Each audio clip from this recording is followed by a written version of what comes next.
का दिन है, रक्षाबंधन का दिन है। भाई बहन की रक्षा हेतु भाई की कलाइयों में बहन रक्षा सूत्र बांधती है,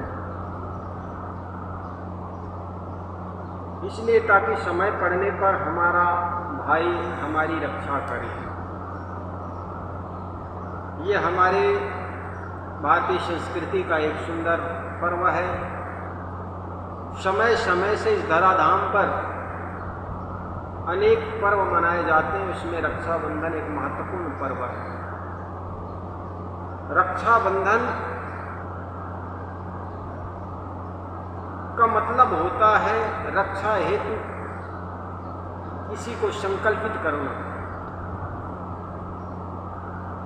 ये बड़ा पवित्र त्यौहार है और इस अवसर पर आप सबको बहुत बहुत बधाई, ढेर सारी शुभकामनाएं।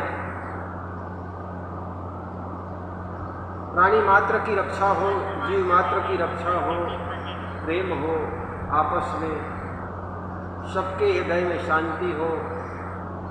सर्वे भवन्तु सुखिनः, सर्वे सन्तु निरामया, सर्वे भद्राणि पश्यन्तु मा कश्चित् दुर्भाग् भवेत्। आइए हम कार्यक्रम के प्रारंभ करें। उसके पूर्व एक भजन सभी लोग मिलकर के गाएं, एक स्वर से गाना अच्छा लगेगा। अब सौंप दिया इस जीवन को गुरुदेव तुम्हारे चरणों में। अब सौंप दिया इस जीवन को, सब भार तुम्हारे हाथों में। अब सौंप दिया इस जीवन को, सब भार तुम्हारे हाथों में। है जीत तुम्हारे हाथों में, है हार तुम्हारे हाथों में। है जीत तुम्हारे हाथों में, है हार तुम्हारे हाथों में। अब सौंप दिया इस जीवन का, सब भार तुम्हारे हाथों में। अब सौंप दिया इस जीवन का, सब भार तुम्हारे हाथों में। मेरा निश्चय है बस एक यही, एक बार तुम्हें मैं पा जाऊं। मेरा निश्चय है बस एक यही, एक बार तुम्हें मैं पा जाऊं। अर्पण कर दूं दुनिया भर का, अर्पण कर दूं दुनिया भर का। सब भार तुम्हारे हाथों में। अब सौंप दिया इस सब प्यार तुम्हारे हाथों में।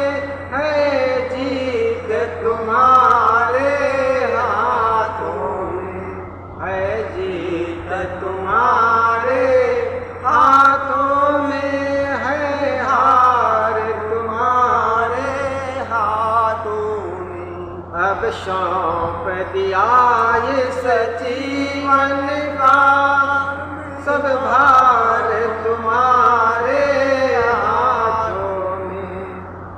मैं जग में रहूं तो ऐसे रहूं, मैं जग में रहूं तो ऐसा रहूं, जो जल में कमल का फूल रहे। मैं जग में रहूं तो ऐसे रहूं, जो जल में कमल का फूल रहे। मेरे सब गुण दोष समर्पित हो, मेरे सब गुण दोष समर्पित हो।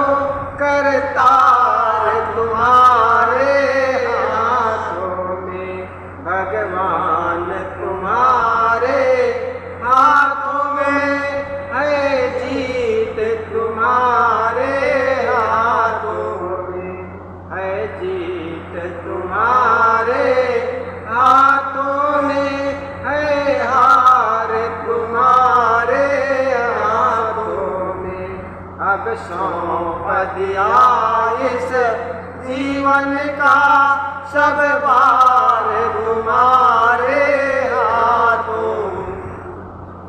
यदि मानव का मुझे जन्म न मिले तो तेरे चरणों का पुजारी बनूं। यदि मानव का मुझे जन्म न मिले तो तेरे चरणों का पुजारी बनूं। एक पूजन एक रग रग का एक पूजक एक रग रग का हो तार तुम्हारे हाथों में। सब भार तुम्हारे हाथों में है, जीत तुम्हारे हाथों में। जब जब संसार का कैदी बनो निष्काम भाव से कर्म करूं। जब जब संसार का कैदी बनो निष्काम भाव से कर्म करूं। फिर अंत समय में प्राण तजूं। फिर अंत समय में प्राण तजूं। निराकार तुम्हारे हाथों में। साकार तुम्हारे हाथों में। निराकार तुम्हारे हाथों में।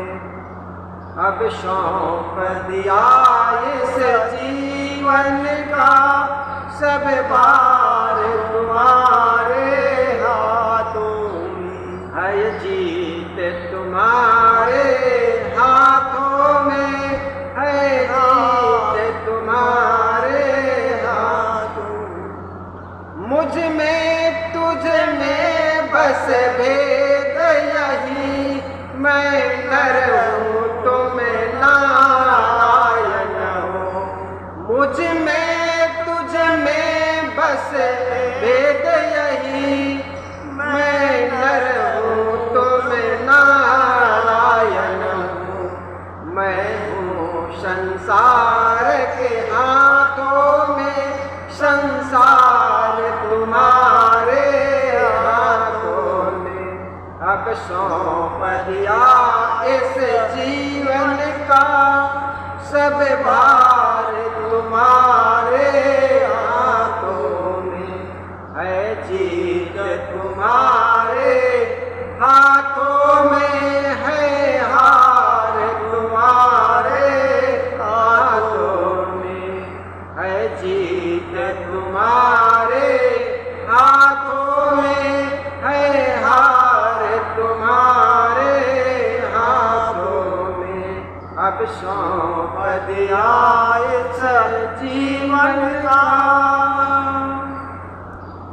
सब भार तुम्हारे हाथों में। बोलिए सदगुरुदेव की जय। प्रिय आत्मन, जीवन में जहाँ जहाँ हमें रस आता है वहाँ वहाँ हमारा मन फंस जाता है। और जहाँ जहाँ हमारा मन फंस जाता है वहाँ वहाँ से हमें दुख मिलता है। क्योंकि एक तरह से कहें तो जहाँ भी चिपकाहट है वहाँ दुख मिलता है। और जहाँ से भी त्याग प्रवृत्ति होती है वहाँ से हमें सुख मिलता है।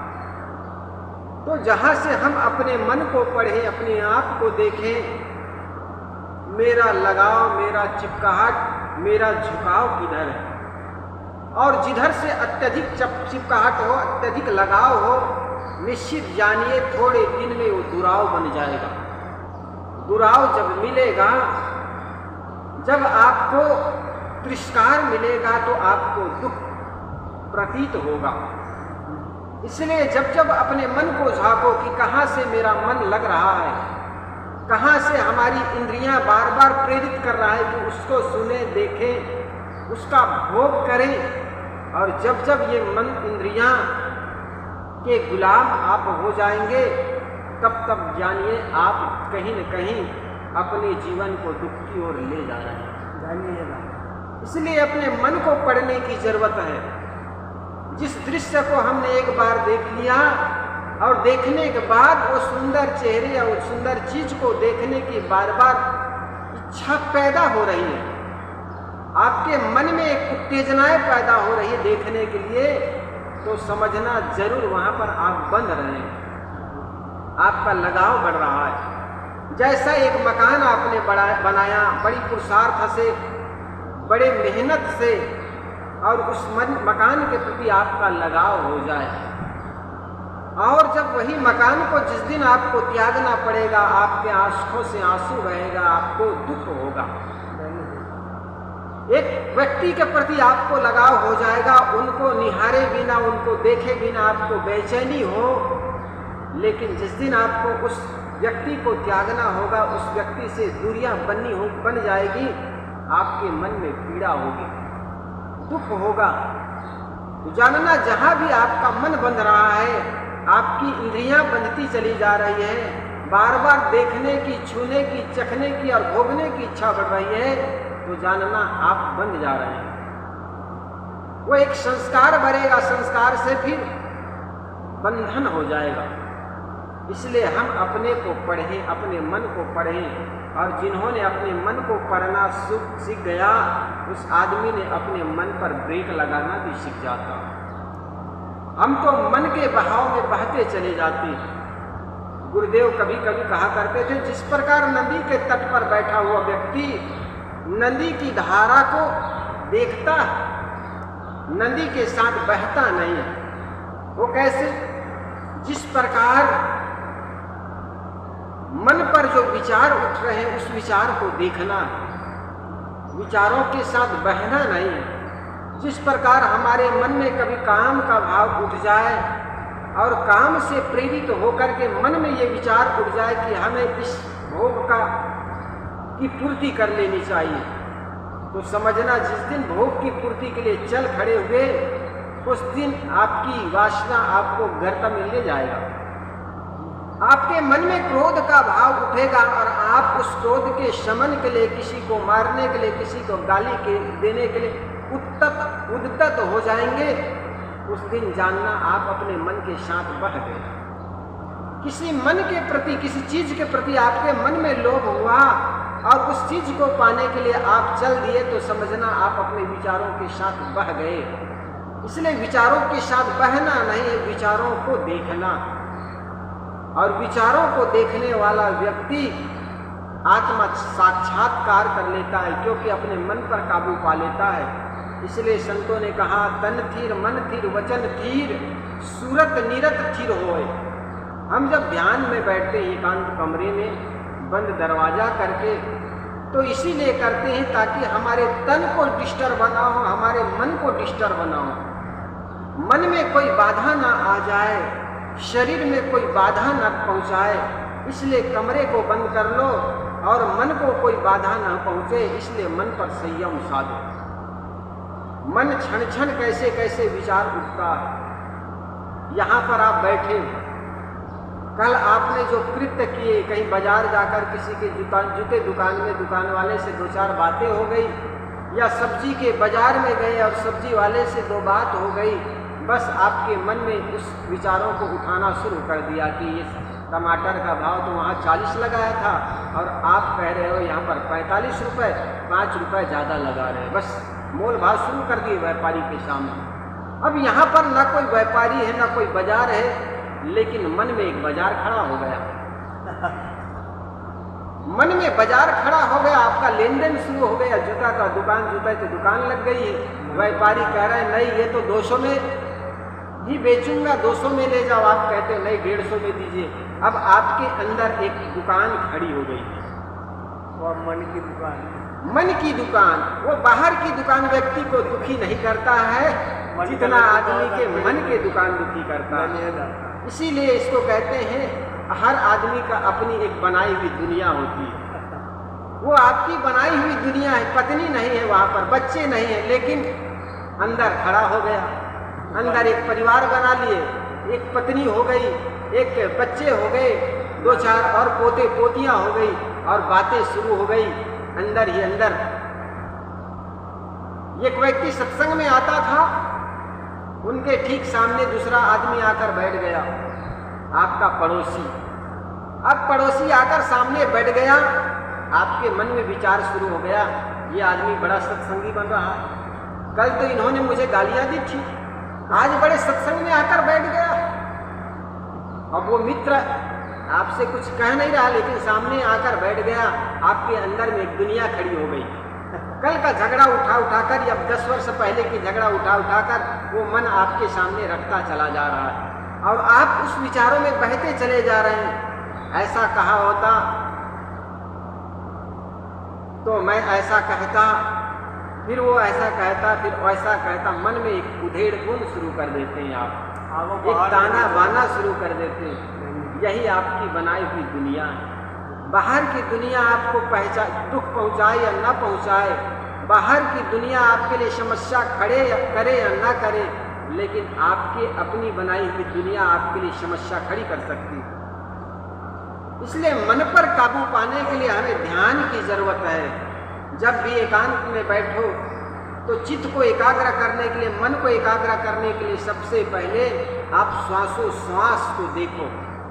श्वास आ रही है, जा रही, नासिका से टकराती हुई अंदर जाती है, फिर कुछ सेकंड बाद वही गर्म श्वास आपकी नासिका को स्पर्श करते हुए बाहर चली आ रही है। दूसरी क्षण फिर ठंडी ठंडी श्वास आप ले रहे, नासिका से टकरा रही है, अंदर चली जा रही है, आपके पेट में श्वास भर जाती है, फिर आप निकालते हैं। यह प्रक्रिया को आप देखते रहे, निरंतर आपका चित्त मन एकाग्र होना शुरू कर देगा। और जैसे ही आपका चित्त एकाग्र हो जाएगा, वो श्वासोश्वास पर एकाग्र हुआ। अंततः तो ये भी एक विषय है, नाक का विषय है, श्वास ले रहे हो, सुगंध है, दुर्गंध है, ये शब्द का अनुभव आपकी नाक करता, लेकिन ये भी एक विषय है, इसको भी अंततः छोड़ना होगा, विचारों से रहित होना है। इसलिए समाधि अवस्था में विचारहीन अवस्था और कर्म क्षेत्र में विकारहीन अवस्था होनी चाहिए। हमें कर्म करते समय किसी प्रकार के मन में विचार ना आए, इसका प्रयास करना चाहिए। और निश्चित जानिए, बाहर की रक्षा तो आपको कोई और कर सकता है, लेकिन आपके मन की रक्षा आपको स्वयं को करनी होगी। और रक्षा बंधन का अर्थ यही है कि आप अपने रक्षा के लिए तत्पर है कि नहीं है। आपके मन में एक शत्रु बैठा हुआ है, वो क्या है? मन। मन ही आपका शत्रु है। कभी गलत विचार ले आता है, कभी विषय वासनाओं की विचार ले आता है और आपको पतन की ओर ले जाएगा। आपको विचार बड़े दुर्गुदी पैदा करेगा, आपके मन में आनंदित पैदा करेगा, लेकिन मन आनंद बताकर वो दुख में ले जाएगा। इसीलिए पथिक जी महाराज ने कहा, ये मन शत्रु है, कभी आनंद में ले जाता सुख दिखाकर, ये सुख के लिए न जाने क्या क्या कराए, कुछ बन न पाए मेरे बनाए, हे नाथ अब तो ऐसी दया हो, जीवन निरर्थक जाने न पाए। आप दरवाजे पर खड़े हो जाए और जो भी दरवाजे से होकर आपके अंदर प्रवेश करने वाले शत्रु जैसे प्रवेश करना चाहा, आप तलवार से उसको काटते जाइए, तो क्या शत्रु आपके अंदर प्रवेश कर पाएगा? ठीक इसी प्रकार आपके विचार आपके मन से होकर के प्रवेश करता। जब जब आपके मन में गलत विचार प्रवेश करे, आप मन का ही तलवार, विवेक का तलवार बना करके उसकी छटनी कीजिए। कौन से विचार आपके जीवन के लिए हितकर है और कौन से विचार आपके जीवन के लिए शत्रु का काम कर सकता। जो आपका शत्रु है, आपके विचार, उस विचारों को आप काटते चले जाए, छोड़ते चले जाए, और जो विचार आपके लिए हितैषी है, सत्संग सदाचार की बातें, ज्ञान की बातें, उस ज्ञान को आप प्रवेश दीजिए। आपके विचारों को, आपके अंतःकरण जब सद्गुणों और सदाचार से भर जाएगा, आपका जीवन धन्य हो जाएगा। तो आपके मन रूपी दरवाजे पर एक ऐसा सिपाही बनाइए, विवेक रूपी सिपाही, जो शत्रु और मित्र का परख कर सके। और देखिए कौन से विचार आपके अंदर आ रहा है वो हितकर है, और आपके अंदर आने वाला कौन से विचार अहितकर है। जो हितकर है उसको आने दीजिए, जिससे आपको लगता है ये मेरा जीवन को पतन की ओर ले जाएगा, उसको विवेक रूपी तलवार से काटते चले जाइए। थोड़े दिन में आपका विचार सुंदर होने लग जाएगा। इसलिए स्वामी दयानंद सरस्वती ने कहा, ये मन ही हमारा शत्रु है, मन ही हमारा मित्र है, और जो व्यक्ति का मन सध गया है वो व्यक्ति का मन निश्चित जानिए मित्र है, और जो व्यक्ति का मन संयम रूपी लगाम से बाहर है, परे है, वही मन ही उनका शत्रु है। इसलिए सत्संग, स्वाध्याय और सद्विचारों में अपने मन को हम लगाते हैं तो निश्चित जानिए हमारा जीवन सुंदर दिशा की ओर चला जा रहा है। और जिस दिन हमारा मन कुमार्ग, कुपथ की ओर लग गया तो जानना वही मन हमारे लिए शत्रु हो जाएगा। इसलिए सद्गुरु संतों की महिमा गाई जाती है कि सत्संग की गंगा बहती है गुरुदेव तुम्हारे चरणों में। सद्गुरु संतों के सत्संग में जाकर बैठोगे, ज्ञान की चर्चा, ज्ञान की गंगा जब बहेगी, उससे आपका जीवन सराबोर हो जाएगा। तो निश्चित जानिए सन्मार्ग की ओर आपका जीवन अग्रसर होना शुरू हो जाएगा। तो हमारा शत्रु कोई बाहर नहीं, तेरा शत्रु कोई नहीं, तेरा शत्रु फैल और अपने शत्रु मिटाकर गली गली कर शहर, ऐसे कुछ है, भूल रहा हूं। तो कहने का मतलब जिंदगी में जिंदगी का राज पाना चाहिए, जिंदगी में जिंदगी का राज पाना चाहिए, अपने को जानकर मस्त रहना चाहिए। अपने आप को जाने, अपने आप को समझे, और जो व्यक्ति अपने आप को समझ जाता है वो अपने जीवन को धन्य बनाने में लग जाता है। इस धराधाम पर बहुत से लोग आए, बहुत से महापुरुष आए, अपने जीवन को धन्य बनाकर इस धरती से चले गए, जिनको हम बड़ा प्रेम से, प्यार से उनको याद करते हैं, बड़ी सम्मान से याद करते हैं। इसलिए ये सुंदर रक्षाबंधन के शुभ अवसर पर आप सबको ढेर सारी शुभकामनाएं। रक्षा सूत्र से तो हमें बाहर के शत्रुओं से कोई रक्षा कर सकता है, लेकिन अंदर की रक्षा, हमारी आत्मा रक्षा करना जिसको कहते हैं, वो हमारी अपनी सद्विचारों की रक्षा, सदाचार की रक्षा हम तब कर पाएंगे जब हम अध्यात्म क्षेत्र में सक्रिय रहेंगे।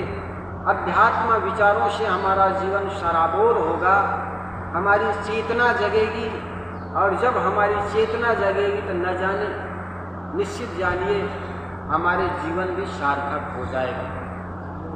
इसलिए ये जरूरी है जीवन की रक्षा हो, इसके पहले हमारे सदाचार, सद्गुण सदाचारों की रक्षा हो। और निश्चित जानिए जब व्यक्ति अपने आप की रक्षा करना जानिए चाहता है, हमारे अंतःकरण की रक्षा हो, हमारे विचारों की रक्षा हो, हमारे सुंदर सद्गुण सदाचारों की रक्षा हो, तभी जानना ये रक्षाबंधन का सही पर्व हमारे जीवन में चरितार्थ हो पाएगा। बोलिए सद्गुरुदेव की जय।